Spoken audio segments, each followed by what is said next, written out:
Hi everyone, it's Margaret here with 60 and Me. Aging. It's what we're all doing right now. In fact, we start aging when we're born, right? But there's this point in your life, maybe in your 60s or 70s, where you really start to feel like you're aging. You've got the experience and the stories and the memories to lead up to where you are right now, and then you've got the physical reality of being older and what happens when you age. But I think this is a time, in my opinion, for growth and fulfillment and happiness. And if there's not a time in your life when you can start to focus on yourself, I think there's just not a more perfect time. There's a lot of women in our community who started with us 10 years or 11 years ago when they were 60, because that was our whole message of dealing with the milestone of 60. Now you're dealing with the milestone of 70. And we've got younger people here too, but it's a spectrum, and I think with each kind of decade comes a whole group of different challenges. Now, I know being 70, I'm 75, is actually probably, I don't know if that was challenging. Well, certainly from a health perspective, I never had any problems with my health when I was younger, and now I'm dealing with a few things. So, and I think this is true. I mean, you're not immortal. We're not going to live forever. Our little bodies they're the product of the decisions that we've made in the past in terms of diet and medical attention and so on. But, as we age, I think that there are things we can do to stay active. And I'm going to go through an anagram for this. Be active, be grateful, be inspired, be nurturing, and be growing. That's aging. That's for me what it's about. Being active, being grateful, being inspired, being nurturing to others, and being able to grow. And that means like lifelong learning and just keep having attention and curiosity. But, I think everyone never talks about aging. People say, oh, the wisdom and perspective that come with aging. Well, it's never just like magic dust. It's not like fairy dust that appears on you when you're 60, like, oh, you're 60, here's some wisdom. No, it's born out of struggle. It's born out of difficulty. It's born from, pain and suffering. That's where wisdom comes. So if you think that if you're watching in your 50s, you got a journey. But, if all of us, if we think that we're just going to suddenly get it, and everything's going to make sense when we're 60 or 70. That's not necessarily true. But, I think by the time we get to this age, we've gone through some things, loss. We've loved, we've lost, we've lost, big time. We have failed at things. We've made mistakes. We have regrets. I mean, there's all kinds of things that we can say shaped a wisdom, a perspective that protects us in a way from doing them again, but also gives us a toolbox to call on when things do get difficult. I mean, for example, if you have a medical situation, that's not an easy thing to cope with, especially if you're waiting for diagnosis. Lots of women in our community are dealing with this. But I think the wisdom that you've got through tough times, you've done it before. You're okay. You're going to make this. And whatever happens, whatever the diagnosis, whatever the reality, you will cope. You will find a way. Because we're resilient. We're smart.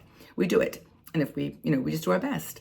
But that's the kind of thing that comes from where wisdom comes from. It comes from fear. It comes from doubt. It comes from weakness. It doesn't come from some magic. I mean, of course, it comes from your accomplishments. Like, if you knew that if you did these 5 things, you were going to be successful in something, and it happened to you, and that's your experience, then that's wisdom. That's your wisdom, that those things are true for you. But in terms of, the insight and spiritual clarity and all those things, it just doesn't happen. It happens with struggle. And over the years, you accumulate a wealth of knowledge, which is just facts. I can tell you, well, I can't anymore because I lose my memory on half the stuff I need to remember. But you know what I'm saying. You can remember historical facts. You can remember where you lived, what you did, what your jobs were. You know how you interacted with people. I mean, there's certain things that that are established. But then there's this authentic kind of happiness that comes from weaving it all together, And the other thing that I think, besides wisdom, is that we have the ability to share. And that's part of the nurturing, is that we have an ability to share our wisdom with others and give them advice and experience grounded in reality and what we went through. We went through this and you're going through something similar. This is what I did, your decision, but here's the process that I went through. And I think that gives you like a really, well, first of all, it makes you feel good that you're helping someone, but also it makes you feel good that you got it, like you didn't. I mean, I cried for 2 years after my divorce. But many of you probably were jumping for joy. It's like everyone's experience is different, and I think that's something that does establish a wisdom. You know, you can write about your journey in a journal, you can write it in a book, or you can just keep it to yourself. You know, it doesn't have to, you have to declare it to the world. I made this mistake, I should have done that. It's too late now. You know, you need to move forward. I love this. I got this postcard once and it said, don't look back, you aren't going that way. And it was a little girl, the picture was a little girl with a backpack on her back, you know, walking down the road. Like it was just that image of, you know, you're going forward, you're not going back. Don't look back there. It's okay. You go forward. So freedom. Freedom is another thing that you get with aging. I mean, I know, like I say, aging, and I put emphasis on it, like aging. I mean, it's such a negative word in some ways because people, they associate aging with such negative things. But wisdom, that's a cool outcome. But freedom. And freedom for me has two like channels. It has freedom to do things and freedom from. So freedom to pursue your passions. You know, there's no one really checking on you unless you've made a commitment to, you know, work. If you're still working or you have a commitment to your family that you need to check in, but you can do what you like. I mean, honestly, and I know that I love to spend time with my family, but I love to travel too. And every time I travel, though, I get there, like, and after a week, it's like, oh, I need to go home. And that's okay too. But, you know, you got kind of freedom to live the life, to explore your passions, to volunteer, start a new career, start a new business. You've got the freedom to be you. Freedom to be you. That's the big thing. Okay? And then you've got freedom from. You've got freedom from criticism, judgment, pain, unhappiness, freedom from work if you've you know had the opportunity to retire, freedom from a 9 to 5, freedom from commuting, you know, freedom from the definition of you that somebody else gave you based on your work or your, you know, your societal role or anything like that. You know, you've got freedom from that. You can really truly move forward. So I think the freedom aspect of aging is super, super powerful. Another thing is, let me just make sure I got my notes here because I'm just like rambling on about my own life here. New opportunities. This is another thing that can come from aging. You know, now that you've got freedom to do things, you can actually, you know, do things for learning and personal growth. Things like reading, or traveling, or interest groups, or workshops. You know, all those things that you may not have had the time to do when you were working. And it was part of the freedom, I guess, but it's engaging in new relationships, all just totally redefined than they were in your 20s.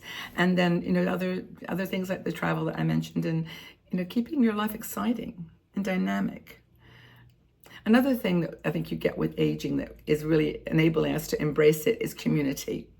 And I think when I was younger, I never joined any like women's groups or anything like that. Maybe a lot of you did because there's a lot of, you know, the groups that have been around for a while. But I was not sort of a group joiner. But when I started 60andMe, I really started to realize the value of community. And it wasn't just because we got together like in these videos or I did interviews or articles, kind of little inspirational reminders, but it was just, you know, it was just special. And I must admit, like being a public person in a way makes it a little bit hesitant, makes me a little hesitant, but yes. Oh, by the way, yesterday, I've got to tell you this great story. I was out walking, I dropped Marvel and Max off at the car and I was walking back. It was raining, I had an umbrella. There's our road out in front of me right now in where I live is full of construction.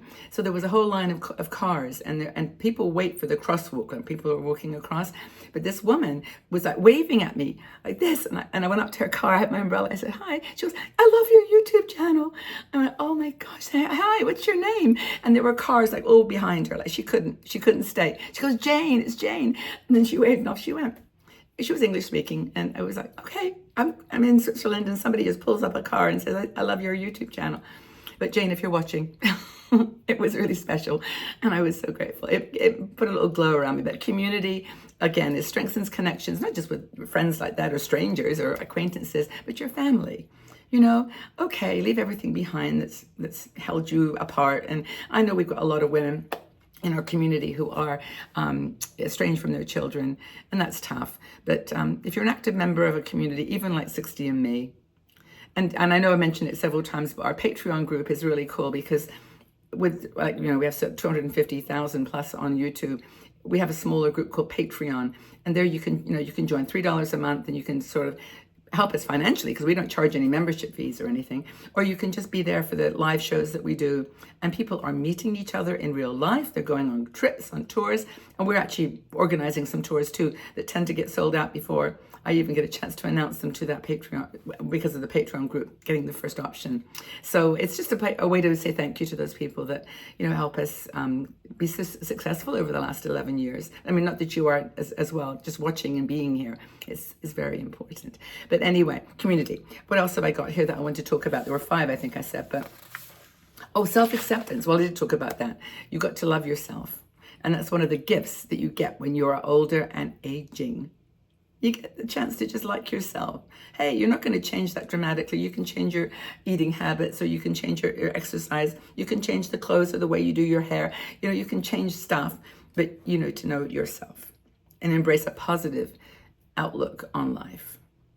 Take away all that negative self-talk and just replace it with positive. So those are some of the things I'd like you to surround yourself with as benefits of aging. Embrace it, love it, and let me know what you think. What do you enjoy most about being older, aging? Put it in the comment section below. All right, everybody, take good care of yourselves. Lots and lots of love from me to you. See you again soon.